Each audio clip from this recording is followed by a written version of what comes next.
అలా కాకుండా మనం ఏదైనా గరిటె మీద పిండుకొని దాన్ని ఇలా వేసుకుంటే ఇంకా సులువుగా మనకి నూనె భయం కూడా ఉండదు. ఎక్కడ నూనె తుల్లుతుందో లేకపోతే ఎక్కడ మన మీద పడుతుందో, ఒకేసారి మనం పిండలేము, వేడి నూనెలో మనం పిండలేము అనుకున్న వాళ్ళు కూడా ఇలా గరిటెతో వేసుకుని ఇలా పెట్టేసుకోవచ్చు. ఇలా నూనెలో వేసేసుకుంటే సులువుగా వచ్చేస్తుందండి.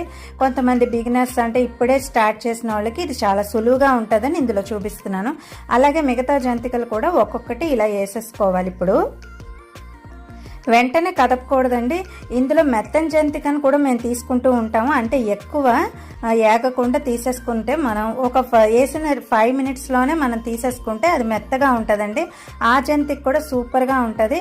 ఎక్కువ మంది మన బాగా ఎర్రగా ఏగాక తింటూ ఉంటారు కదా, కానీ ఈ జంతిక మాత్రం కొంచెం మెత్తగా ఉన్నప్పుడు తీసుకుని తిని చూడండి, నిజంగా టేస్ట్ నెక్స్ట్ లెవెలే ఉంటుంది ఇది. ఇదిగోండి ఇప్పుడు పచ్చిగా ఇలా మనకు కొంచెం ఏగిందని అనిపించినప్పుడు ఇది